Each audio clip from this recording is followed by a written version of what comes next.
Hello, this is Jer. Plain oxygen not included. Starting off, teleporting one of the dupes from this world. Currently have 6. We're going down to 5. Not as important to be over here anymore. Most of the progress of this colony is going to be over here. Oh, I guess you're welcome to a little bit of a salt or brine bath. Sorry about that, Hammer. So in the last episode, we cooled off this rocket, which is really awesome. Now we're going to start the construction of the actual living area and the life-sustaining support systems around it. One of my biobots has just shut down, and it's automatically destructed by the dupes. That is so awesome. That doesn't happen with the rovers. A points up for the biobot then. I did not have to click on it, hit destruct. That was just something that's automatic. Another biobot, so I don't know even how many I have. I don't know if there's a way to see other than just looking around. But yeah, this whole setup here is continuing on. So I guess I'll just let that go. Unfortunately, that's not part of my main base. It would be really awesome if it was, because I don't need as much labor over in this world at the moment. But it's still kind of an interesting thing. Next thing I'm constructing inside this rocket is an infinite liquid supply. This is going to be for water. Water equals oxygen, and that is going to be essential for life on this rocket. So that's the very first thing I'm going to concentrate on. Of course, we're going to need drywall, otherwise liquid water is just going to rush out in space. We're going to need a pump to send it into the rocket for use, and a way to get in here. We're going to use a little piece of brine to allow these liquid vents to never overpressure. So I had some snazzy suits made. All the dupes on this asteroid should have those, but the dupes on the other asteroid over here do not, so teleporting them over for these dupes to be able to enjoy. Just have to assign them one by one once they show up, of course. So first one I'll give on this asteroid will be Critter. With 200 kilograms of brine sitting in here, we're able to seal this off very shortly. Once this gets plugged in, we'll be sending some water for storage. And here we see the first pieces of water going into our infinite liquid storage inside this rocket. All the liquid I had up here, bringing that down. This pump is going to make sure that it all goes into this storage. Figure there's no point in wasting it. Next project inside this rocket is an oxygen system on the bottom left. We've got some pumps at the bottom that's going to be scooping up oxygen. Electrolyzer, of course. That's going to produce the oxygen. We're going to get a little bit of hydrogen, so we're going to do some filtering. 2 filters in here. One that's generally going to be picking up hydrogen, and one that's generally going to be picking up oxygen. So the opposite of each is going to be combined with the other, so we'll get sort of one flow of hydrogen coming out of this room and one flow of oxygen. All the water that could be pumped out has been sent into storage over here. So time to do a little bit of a mop up and disassemble this liquid pump. We've made it to cycle 200. There's no celebration this century, but Nikki sent a comment saying that there's going to be a celebration on cycle 1000. So I'll look forward to that. What I'm trying to do right now is make a nature reserve on this rocket. I don't even know if that's possible, but well, we're going to find out. Start off making some natural metal tiles, and then we'll bring it up. So thanks to these glossy Drecos and their plasticky skin, or scales, we're able to generate enough plastic that I can make plastic ladder all the way up here, which is really nice. It's going to increase the speed at which the dupes can go up.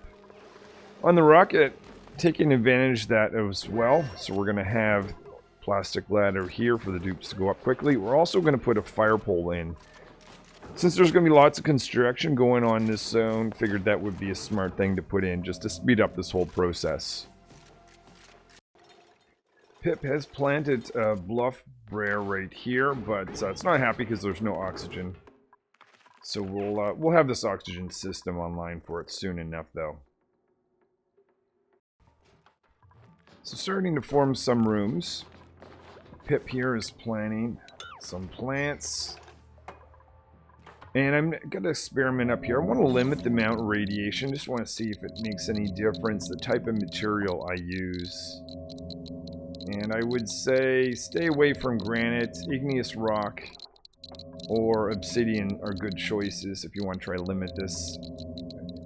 Insulation tile doesn't seem to make a difference, so I'm not going to bother with that. So, given the fact that igneous rock is probably the most prevalent rock on this asteroid, compared to obsidian anyways, I'll build everything out of this on the top, just to ensure we get the maximum amount of protection from radiation.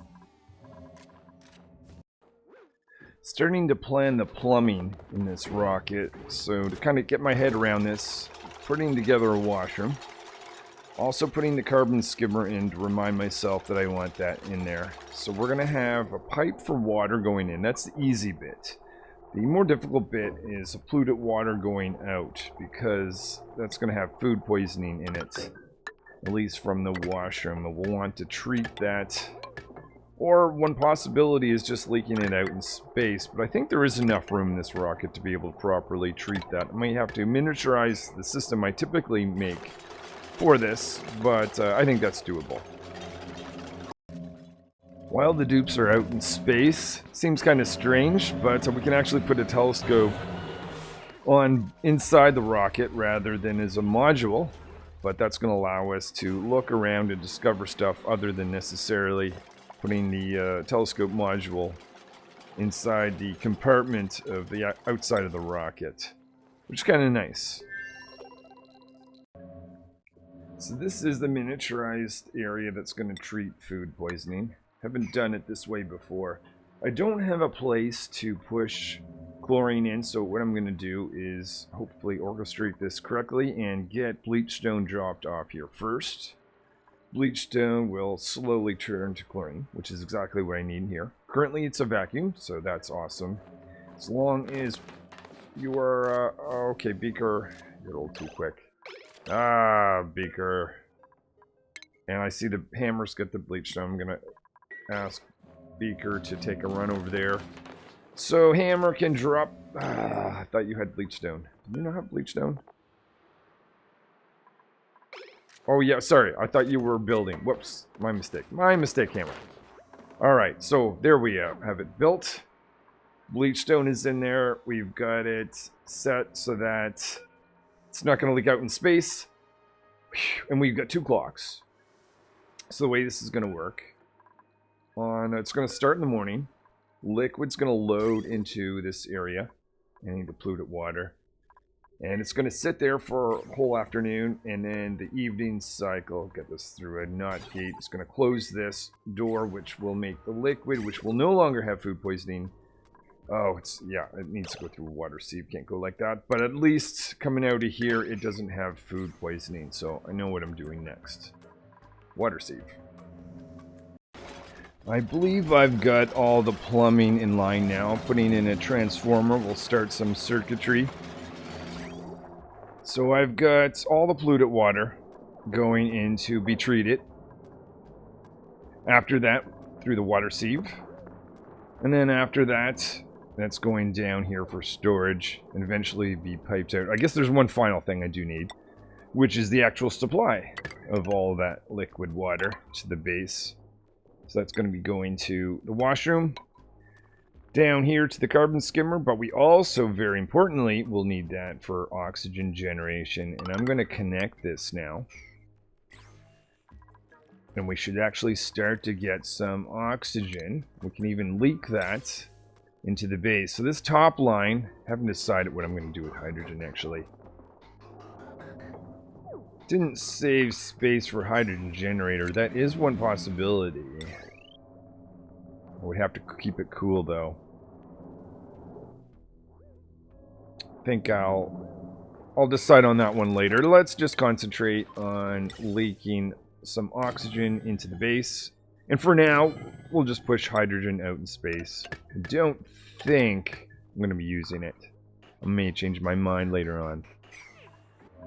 But anything that needs the machinery that's going to generate heat, such as this power transformer, and that needs to be in a spot with gaseous and line, and I'm going to have my cooling line go around it to make sure all those machines are kept cool.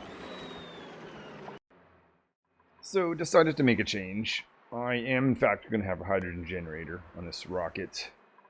I'm also going to have infinite storage supply of gas right here. This is going to be for hydrogen. So the idea hydrogen will go in here if it needs to. Otherwise, it's going to go into this hydrogen generator for power controlled by this smart battery. And the transformer that I had originally is just going to go in the far corner over there. Still have all the wiring to do from this point on, so I guess I should get started at that once this is shown to start working. So the wiring is being installed now. So from the transformer, not plugging it in yet because it's in a vacuum, don't want it to overheat, but prepping all the wires. They're going to visit some lights here in the washroom. They're going to visit carbon skimmer at the bottom of the base. Any of the doors that we go through. Going to make sure that the battery has access to the heavy watt wire system, but I'm not going to plug that in because I don't want it to overheat. A door here is going to have power, and this guy had to have the non-heavy watt wire system because we need the mesh tiles surrounding the liquid storage over there. So that's pretty much the electrical little bit. Had to temporarily destroy a sink to put in the wires up here, but I'll put that back. From this point on, I think we can start to think about the cooling line. So we've got hydrogen going all around, and it's the job of this thermoregulator to keep all of that cool. So we'll expand that pipe. One thing I just did is I made a change here so I could poke the hydrogen that comes from this oxygen system up so it can get through. But we want to have this go through most of the rocket, so we'll keep the whole rocket comfortable for the dupes as they're traveling in space. Loading this line with hydrogen. This is going to be my temperature management system. Goes all through the rocket, especially around the machinery. That's going to get pretty warm once it gets heated up. Visiting this guy here. Oh no, we got a thermoregulator that's flooded. I'm going to have to handle that. So this pump has been drying out this area, so we've got this guy operating. Probably don't want to operate it while it doesn't have any coolant on it, so we're going to cut power right there until we're ready to go. I'm going to dump a little bit of liquid. Key there, a little bit.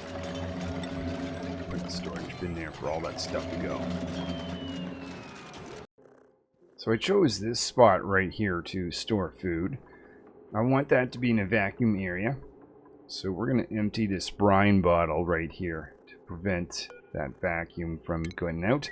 Opened up this tile, so I just want just enough liquid sitting right here. The rest of it's going to dump out over here.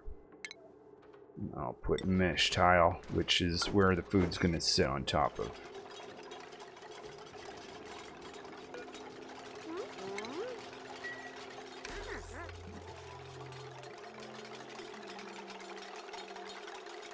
Started this cycle. We should have, there we are, so perfect. So I've got a spot here. Now this is actually going to be vacuum. There's no reason why I actually wouldn't keep this exposed to space. I'll just put a tile here and here. And we're going to be good after that can fill that tile back in. Just something random to note. This pip here is confined or behind this metal tile. I don't understand how this happened because the dupes didn't do this, because this pip would have planted this bluff brayer right here. So the game's in a kind of funny state that way. That's fine. I guess they can stay there. I want to make sure I have my nature reserve. So I do have a nature reserve on a rocket, and I decided to change the location because this is basically just wasted space, so I can actually get this back. I'll do that before I fill this whole area with oxygen.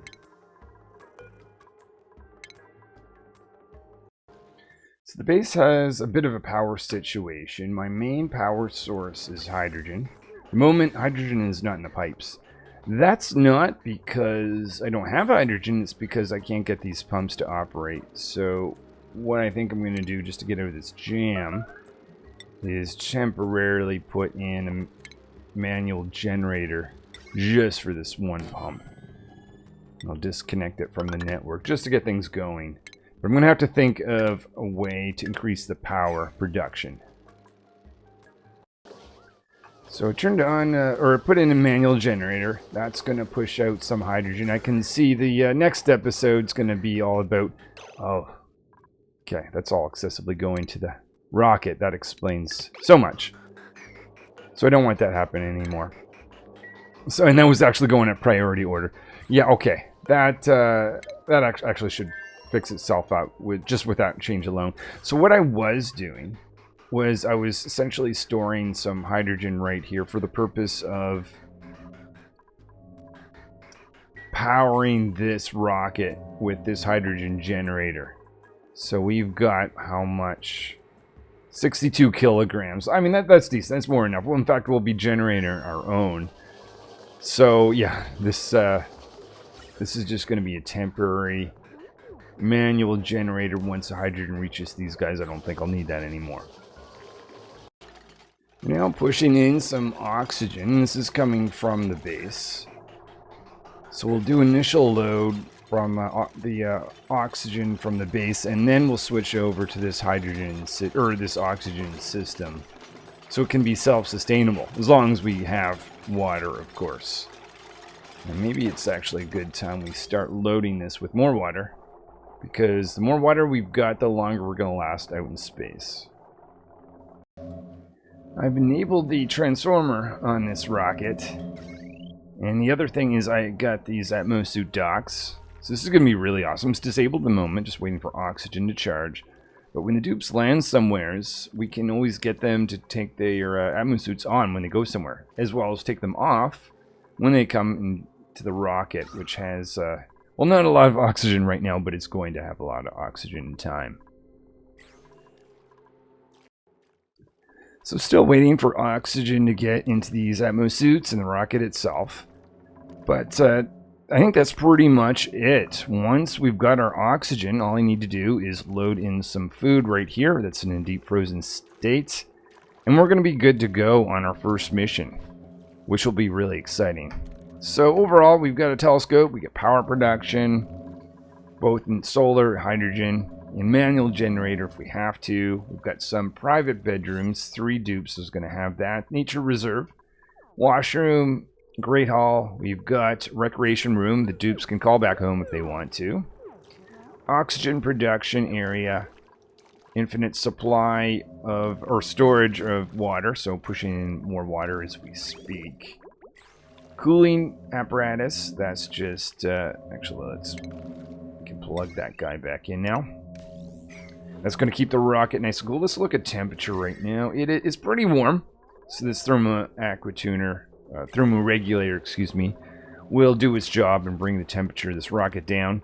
We've got an orbital data collection lab. Figured we might as well make use of the dupes' time up in space while they're flying around, so they can do that. Let's even give them some plastic, let's say manufactured material. Plastic, we should have plenty of that available, say 6 tons. We've got a storage area at the bottom of this rocket, so eventually we're going to land somewhere with some really nice new material, and we can bring that into the rocket so we can take it back home. Alright, well, very excited to have this go somewheres and see how it goes. Hopefully I will see you in that episode. Until then, thanks for watching, and I'll see you then.